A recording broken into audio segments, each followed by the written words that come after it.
Really? I honestly didn't even know that was there. Are you kidding? I guess we're going to car wash today too.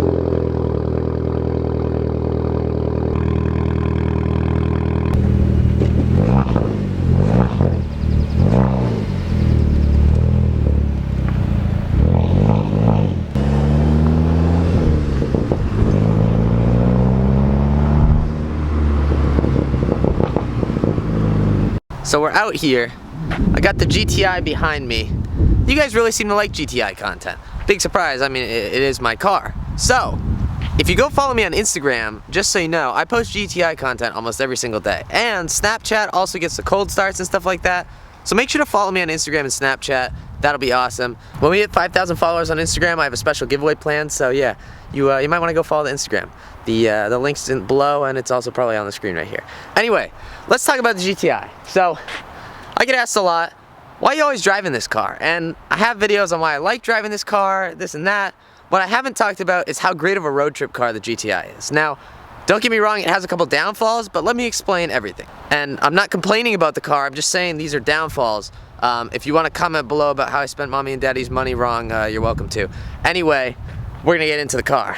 Where you start to run into problems with the GTI as far as a road trip car goes is when you start to get multiple people in the car. When I'm by myself, you know, it's fine, but it's not very fun. When you get multiple people in the car, like when Alex and Sam and I drove down to Pittsburgh, you start to run into a couple problems. The first thing is there's only one 12-volt outlet in my car. That might be different in your cars, but I have one right there. I don't even get one in there. So that kind of stinks if you're trying to plug in a GPS and charge your phone. Now your phone has GPS on it, but if you don't want to use data like I don't, then you do that. So what I did is I bought this splitter here. That's perfect for road trips. Solves that problem, no problem. The other thing is cup holders. These cup holders are okay, but there's nowhere really for me to put my phone. So I put my phone in one of the cup holders, which means I only have one cup holder left. And if it's a tall bottle, when I shift, I'll hit my elbow on it. So, not the greatest place cup holders, not the end of the world.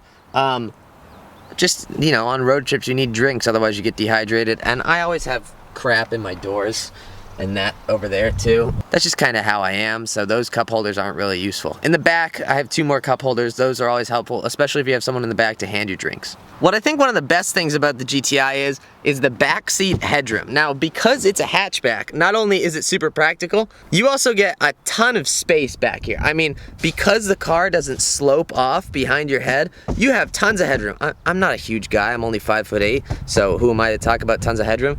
But when we were driving to Pittsburgh, I was plenty comfortable sitting in the back seat for that brief stint that I did it. Shout out Sam for riding in the back seat the whole time. Now, when you're ripping back roads, a lot of the time you don't have the radio on, but when you're on a long road trip, it's nice to have a good sound system. And I think the OEM GTI sound system gets overlooked a lot. Now, you can make it better by putting an aftermarket head unit in, but even this is pretty good.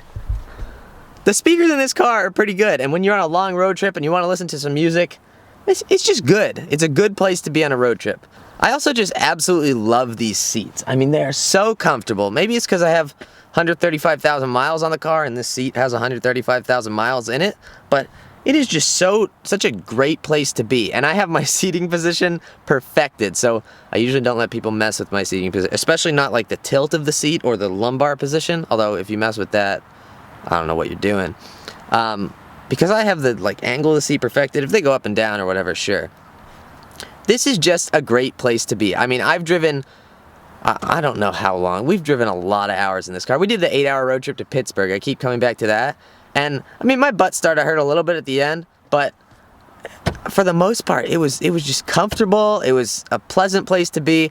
Now, this is something that you don't hear a lot of YouTubers talk about, and that's blind spots. This is way more practical than it needs to be. With the hatchback, we have tons of room back here, and if you notice, this really doesn't create that much of a blind spot, which is really nice. So you can see really well, which means you're not merging into people. The last thing, and probably my favorite thing about this car, I'll tell you from this absolutely unflattering angle because I couldn't find a better place to put the camera, is this steering wheel. I mean, it is just, it's the perfect distance from me where I'm sitting, and maybe that has to do more with my seating position than an actual steering wheel, but the leather is all broken in on it, the stitching on the inside. When I drove the C63 AMGS in California, the stitching on the inside of the steering wheel, See this stitching right here, all on the inside? On the C63 AMGS, it was really sharp, and when my thumb was sitting here like that, it would actually rub back and forth and hurt. The flat bottom is cool too. That doesn't benefit you at all on road trips, but it's just like you sit back, you have your hands resting on the steering wheel on the perforated leather, you just kind of cruise. Now, one last thing that I forgot to mention that is 100% my fault is the exhaust drone on road trips. The gearing on the GTI is so short that when you're right around 70 miles an hour, it's right around 3,000 RPMs, which also coincidentally is the loudest that the exhaust is. When you're cruising on the highway, if you let off the gas and let it come off revs, it's pretty bad. And also when you're going uphill and you're in it, you get that constant like doo noise all the way up the hill. So if you played me doing that for like an hour, imagine that. It gets kind of old, and you can't downshift to get rid of it because fifth gear would put you like $4,000, and that's, you know, that's loud too. So I kind of did it to myself with the exhaust drone, and it bothered me for the first like 3 months, and then I got used to it. And I think everybody that complains about exhaust drone complains about it when their exhaust is new. Then you get used to it. At this point, I did 3 hours home on Sunday and 3 hours back on Monday, and I don't even notice the exhaust drone anymore. And that's not with my music cranked, you know, that's not with the windows all the way down. It's just, you get used to it. So I guess my final piece of is the GTI good on the road trip is actually not related to road trips at all, but that if you get a loud exhaust, you'll get used to it. Just remember that it is loud for your passengers. I hope you guys enjoyed this video. Let me know down below what you think about the GTI as a road trip car, or what you think about your car as a road trip car. Thank you guys for watching. Go out there and spread some positivity, and I will catch you guys in the next video.